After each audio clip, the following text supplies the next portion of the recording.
오늘 이 시간에는 하와가 범죄하기 전에 나타난 조짐이라는 제목을 가지고 말씀을 전하고자 합니다.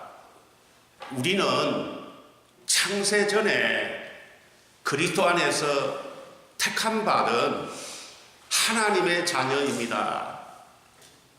하나님께서 우리를 지으실 때는 이 세상에 있는 다른 피조물과는 구별되게 하나님의 형상과 모양대로 지으셨습니다. 그리고 코에 하나님의 영이신 생기를 불어넣어 우리 영혼 안에 오직 하나님 한 분만 계시도록 그렇게 창조하신 것입니다. 그래서 창세기 2장 7절에 여호와 하나님이 땅의 흙으로 사람을 지으시고 생기를 그 코에 불어 넣으시니 사람이 생명이 되니라 그리 말씀하셨습니다. 게다가 하나님께서 살 집을 주시고 먹을 것을 마련해 주셨습니다. 창세기 2장 8절로 9절을 보면은 여호와 하나님이 동방의 에덴에 동산을 창설하시고 그 지으신 사람을 거기 두시니라. 여호와 하나님이 그 땅에서 보기에 아름답고 먹기에 좋은 나무가 나게 하시니 동산 가운데에는 생명나무와 선악을 알게 하는 나무도 있더라. 그렇게 말씀하신 것입니다. 또한 사람에게 돕는 배필도 허락하여 주셨습니다.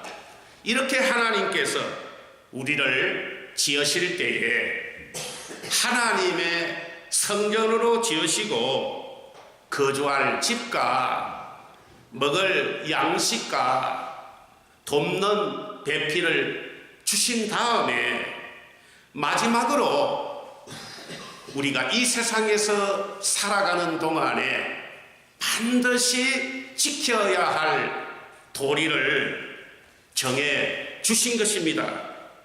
그것이 창세기 2장 16절로 17절에 나와 있습니다. 여호와 하나님이 그 사람에게 명하여 이르시되 동산 각종 나무의 열매는 너가 임의로 먹되 선악을 알게 하는 나무의 열매는 먹지 말라.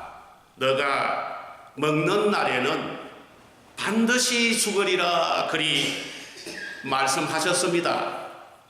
그런데 그렇게 행복했던 아담 부부에게 전혀 예상치 못했던 고통과 가난과 절망이라는 불행이 찾아오게 된 것입니다.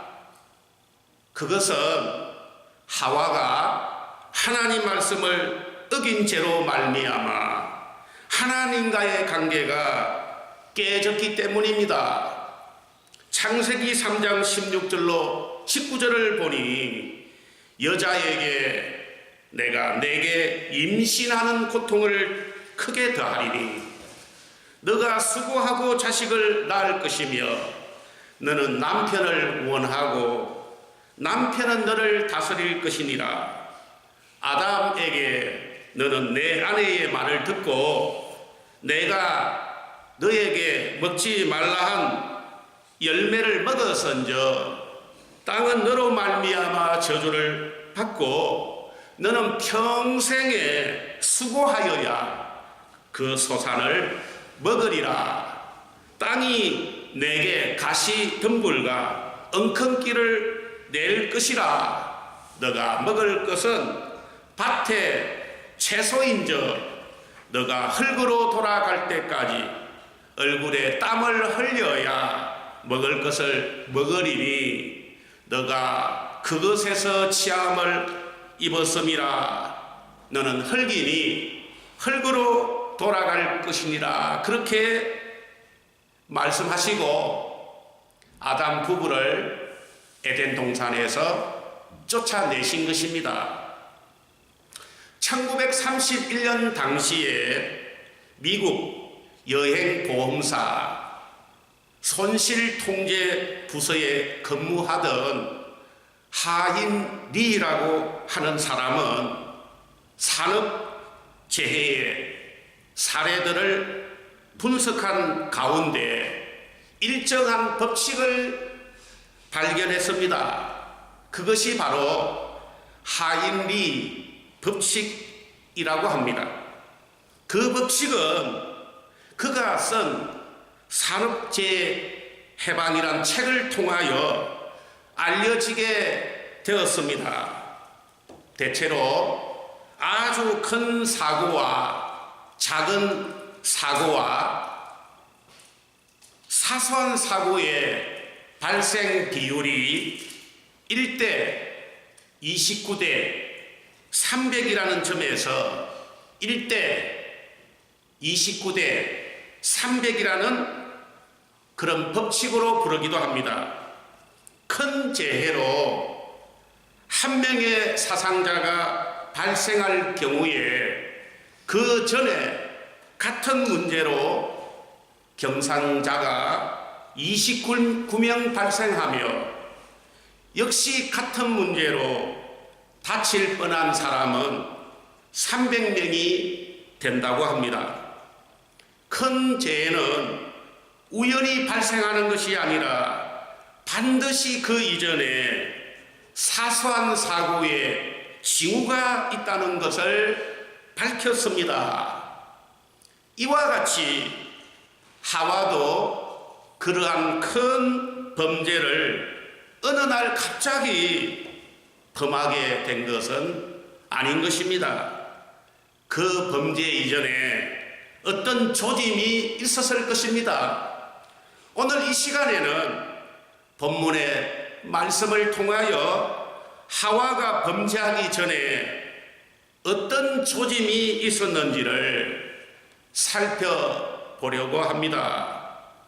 첫째는 하와가 그녀를 넘어뜨리려고 하는 마귀에게 허점과 틈을 보여주었는데 그것이 바로 선제 공격의 빌미가 된 것입니다.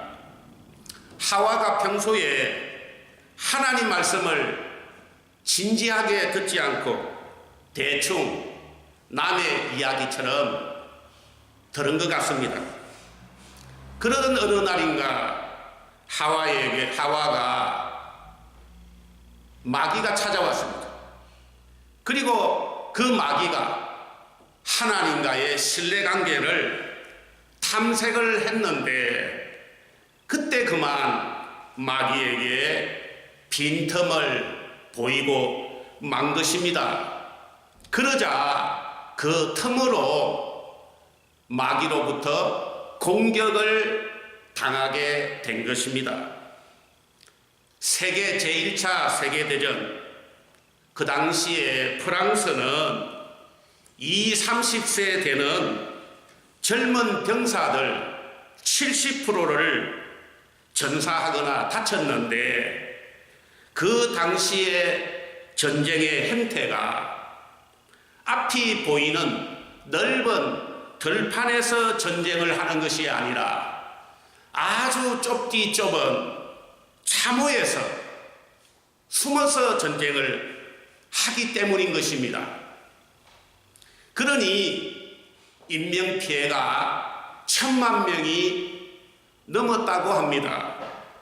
그런 참호전의 트라우마에 빠진 프랑스는 북쪽 스위스에서 라인강 물결을 따라 제일 남쪽 벨기에 지역에 이르는 국경선을 따라서 당시 국방장관이던 앙드레 마지노 그 사람의 이름을 따라서 마지노라고 하는 요새를 구축하고 80만 명의 병력을 그곳에 배치했던 것입니다. 그러나 남쪽 국경선의 끝부분 벨기에 인접한 아르덴 숲이란 지역은 프랑스가 그곳에 요새를 건설하지 못했던 것입니다. 아무리 막강한 독일 기갑 전차 사단이라 할지라도 그곳으로 통과하기는 매우 어려울 것이라 판단했기 때문인 것입니다.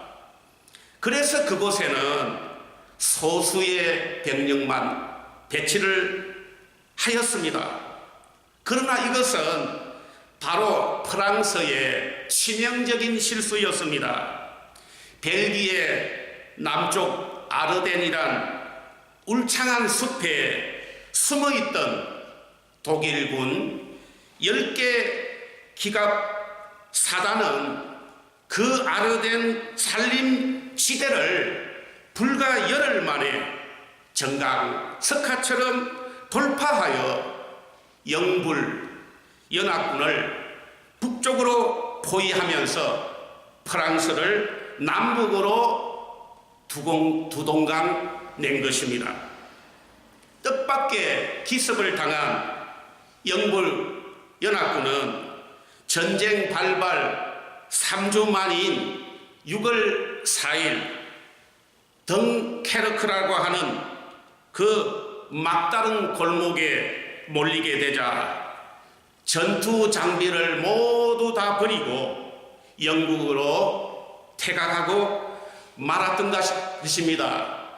그 당시 프랑스는 마지노 선이라고 하는 국경선을 구축하고 여러 부분에 방비를 철저히 했습니다마는 아르덴 숲이란 지역에는 전혀 방비를 하지 않아서 독일군에게 허점과 틈을 보이자 그 틈을 노린 독일군에게 점령당하게 된 것입니다.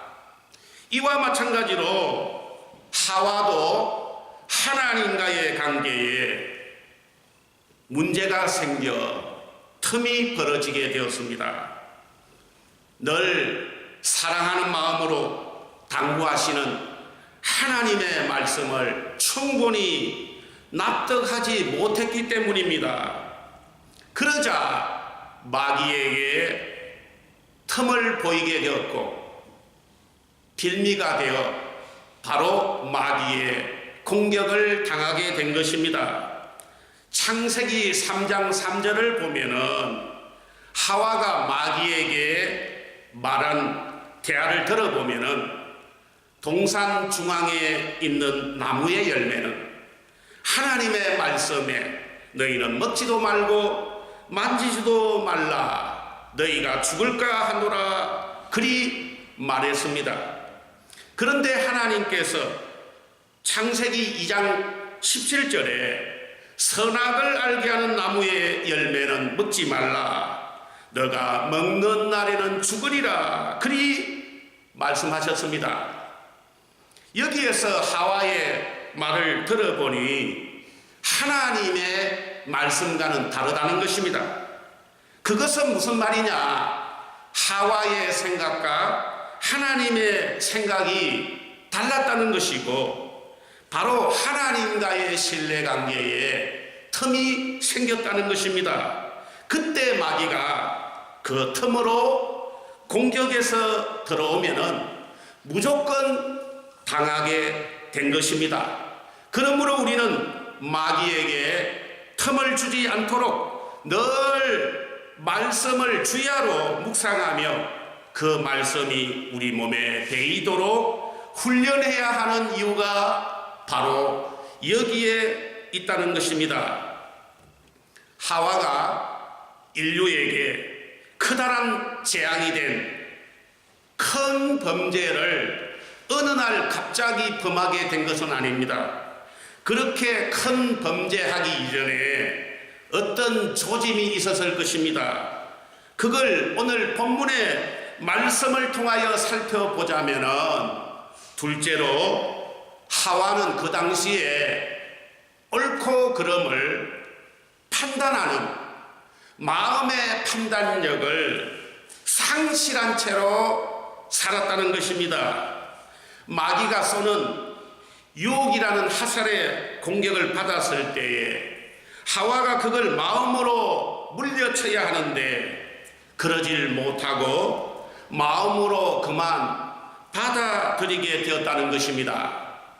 잠언 4장 23절에 보면은 모든 지킬 만한 것 중에 더욱 내 마음을 지키라. 생명의 근원이 이에서 남이니라. 그리 말씀하셨습니다. 우리 마음이라는 것은 적과의 전쟁터에서 승패를 결정하는 그런 곳입니다. 그래서 절대로 빼앗겨서는 안 되는 가장 중요한 전략 요충지인 것입니다. 독일과 프랑스는 인접한 국가임에도 불구하고 역사적으로 보면은 수없이 많은 전쟁을 치렀습니다. 그 까닭은 전략적인 요충지 알자스 로렌 지방 때문인 것입니다. 프랑스 작가 알퐁스 도데 소설에 나오는 마지막 수업을 보면은 프랑스 알자스 지방을 배경으로 한 소설로서 1873년 발표된 이후에 전 세계의 많은 언어로 번역되어 큰 호평을 받았습니다. 그 소설 속에 선생님은 학생들에게 프랑스어로 하는 마지막 수업이라고 그렇게 말합니다. 프랑스가 전쟁에서 패하자 프랑스어를 수업을 금지하고 독일어를 가르치게 한 것입니다. 이 소설만 보면은 마치 그 지방이 본래 프랑스 땅이고 독일에게 빼앗긴 것처럼 보이지만은 사실 그 땅은 역사적으로 프랑스 땅이 아니라 독일 땅이었습니다. 독일은 1618년부터 1648년까지 치렀던 30년 전쟁에서 프랑스에게 패하자 그 땅을 프랑스에게 빼앗긴 것입니다. 그 다음에 프랑스가 프로이센이라고 하는 나라와 전쟁을 해서 프랑스가 패하게 되어서 그 땅은 다시 독일이 차지했습니다. 그러다가 1차 세계대전 때 독일이 프랑스에게 패배해서 다시 그 땅이 프랑스 땅이 되었다가 2차 세계대전 때 히틀러가 프랑스를 이겨서 그 땅이 다시 독일 땅이 되었다가 이제 마지막으로 독일이 패배함으로써 오늘날 현재는 알자스 로렌 지방이 프랑스 땅이 되었다는 것입니다. 이와 같이 우리 마음은 가장 중요한 전략적인 요충지로 성령과 악령의 싸움터이기도 한 것입니다. 로마서 8장 5절로 6절을 보면은 육신을 따르는 자는 육신의 일을, 영을 따르는 자는 영의 일을 생각하나니 육신의 생각은 사망이요 영의 생각은 생명과 평안이니라. 그렇게 말씀하셨습니다. 성령은 성령의 생각을 집어넣으려고 하고 악령은 악령의 생각을 집어넣으려고 늘 다툼을 한다는 것입니다. 마귀의 생각과 성령의 생각, 이 둘 중에 어느 것을 받아들이냐 하는 것은 전적으로 우리 마음에 달렸다는 것입니다. 성령도 악령도 우리 마음의 허락 없이는 절대로 들어올 수가 없는 것입니다. 그래서 요한계시록 3장 20절에 내가 문 밖에 서서 두드리노니. 그렇게 두드린다고 하였지 강제로 문을 부수고 들어온다고 하지 않았던 것입니다. 요한복음 13장 2절에 마귀가 벌써 시몬의 아들 가롯 유다의 마음에 예수를 팔려는 그런 생각을 넣었더라, 그렇게 말했습니다. 가롯 유다는 마귀가 준 그 악한 생각을 물리치지 않았기 때문에 은상심량에 예수님을 팔아버렸던 것입니다. 그러므로 우리의 마음이라고 하는 것은 내가 하나님을 받아들이느냐 아니면은 하나님 아닌 다른 존재를 받아들이느냐, 그 둘 중에 어느 것을 받아들이냐, 그것은 전적으로 우리 마음에 달려 있다는 것을 보여주는데, 오늘 하와는 그 마음이 고장이 나서 분별력을 잃어버려서 바로 마귀의 유혹에 넘어지고 말았다는 것을 보여주는 것입니다. 하와가 어느 날 갑자기 큰 범죄를 하게 된 것은 아닙니다. 분명히 그 죄를 짓기 전에 어떤 조짐이 있었습니다. 그 조짐 세 번째는 하와의 믿음은 고장이 나서 방어 능력을 완전히 상실하였다는 것입니다. 마귀가 쏘는 유혹이란 화살 공격을 마음으로 받아들여도 그걸 방어할 수 있는 능력이 있는데 그러하지 못한 까닭은 하와의 믿음이란 브레이크가 고장이 났기 때문입니다. 창세기 3장 4절로 6절을 보니 뱀이 여자에게 이르되 너희가 결코 죽지 아니하니라. 너희가 그것을 먹는 날에는 너희 눈이 밝아 하나님같이 되어 선악을 알 줄 하나님이 아심이니라. 그 말을 들은 하와는 그 나무를 본적 먹음직도 하고 보암직도 하고 지혜롭게 할 만큼 탐스러운 나무로 보이기 시작해서 그 열매를 따먹고 자기와 함께 있는 남편에게도 주매 그도 먹었다라고 말씀하셨습니다. 이스라엘의 두 번째 왕 다윗은 처음 믿을 때부터 쭉 계속해서 순적한 믿음의 생활을 하였습니다. 그래서 사도행전 13장 22절을 보면은 다윗을 왕으로 세우시니 내가 이새의 아들 다윗을 만나니 내 마음에 맞는 사람이라고 그렇게 하나님께서 다윗의 믿음을 칭찬하셨습니다. 그런 다윗이 어느 날인가 전쟁하느라고 너무 힘들어서 그런지 가장 신이 많은 부하 장군 요압에게 자기 대신 전쟁을 지휘하도록 그렇게 명령을 했습니다. 그래서 요압을 전쟁터로 보내고 자기는 예루살렘 왕궁에서 휴식을 취하고 있었던 것입니다. 그때 다윗은 낮에 실컷 자고 밤에 저녁 때쯤 되어서 일어나서 옥상 궁전을 거닐었던 것 같습니다. 그런데 그때 다윗의 눈에 무엇인가가 보였던 것입니다. 자세히 보니 자기 집에서 목욕하는 여자였습니다.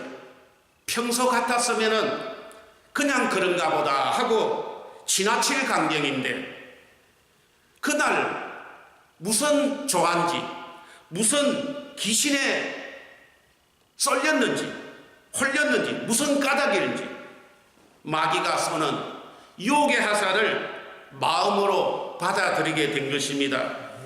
그러자 다윗의 마음에 그 여자의 목욕하는 모습이 너무 아름다워서 먹음직하고 보암직하고 지혜롭게 할 만큼 탐스러운 그런 모습으로 보이기 시작을 했습니다. 그래서 그 여자가 누군지 궁금해서 견딜 수 없는 지경에 이르게 된 것입니다. 그래서 믿을 수 있는 부하 신복을 시켜서 알아보게 했는데 그 여자는 다름 아닌 충신 우리아의 아내 바세바였다고 합니다. 당시 그녀 남편은 요압 장군과 함께 암몬 수도 라빠를 공격하고 있었습니다. 다윗은 자기 대신 지옥 같은 전쟁터에서 고생하고 있는 충신 우리아를 생각해서라도 그점에서 자제력을 발휘해야 하는 것입니다. 그러나 당시 다윗의 믿음이란 브레이크가 고장이 나서 그런지 다윗은 그 유혹을 꺾어버리는 자제력을 발휘하지 못한 채로 그 유혹이 끄는 대로 그렇게 살다가 결국 간음죄를 범하고 만 것입니다. 우리 인류에게 가장 큰 도움이 된 사건은 페니실린의 발견입니다. 페니실린은 제2차 세계대전 당시 부상자들에게 투여하여 수많은 목숨을 살려냈습니다. 페니실린 발견 이전에는 큰 수술 환자의 생존율은 30%에 불과했습니다. 페니실린 사용을 한 다음에는 생존율이 80%로 증가하게 되었는데 이러한 페니실린의 발견으로 당시 불치병으로 알려진 폐렴, 디프테리아, 파상풍 등의 치료를 가능하게 해서 많은 목숨을 구하게 된 것입니다. 지금은 현대의학의 발전으로 세균이나 바이러스 감염증은 잊혀진 질병이 되어가고 있지만은 20세기 중에 가장 많은 희생자를 낸 독감, 기관지염, 급성 폐렴 등 일단 걸리고 나면은 사형 선고나 다름없던 호흡기 감염증은 대폭 줄어들게 된 것입니다. 금세기 초만 해도 우리 인류의 생존율이 50세에 불과했는데 지금은 평균 수명이 80세에 이르게 된 것입니다. 이와 같이 하나님께서도 유혹이란 병원군에 취약한 우리들에게 그 유혹 바이러스를 이길 수 있는 항생제로 주신 것이 바로 뭐냐? 그것이 말씀입니다. 히브리서 4장 12절에 하나님의 말씀은 살았고 운동력이 있어 좌우에 날쌘 어떤 금보다도 예리하여 홍과 영과 관절과 골수를 찔러 쪼개기까지 하며 마음의 생각과 뜻을 판단하나니 그렇게 말씀하셨습니다. 말씀이 우리 속에 들어가면 우리 생각 속에 들어있는 죄를 짓도록 하는 유혹 바이러스를 발견하게 한다는 것입니다.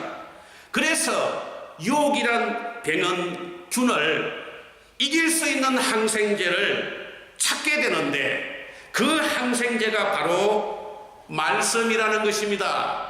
그러므로 우리 사랑하는 성도 여러분, 오늘 이러한 교훈들을 통하여 우리들은 언제 어디서 무엇을 하든지 간에 먼저 하나님의 말씀을 마음에 새기고 말씀이 우리 몸에 배일 때까지 연습하고 훈련하여 멸망길로 가지 않도록 늘 깨어 있어야 한다는 것입니다. 그리하여 하나님께서 내려주시는 은혜와 축복과 상급을 충만히 누리시는 그런 복된 저와 여러분들이 되시기를 주님의 이름으로 축원합니다.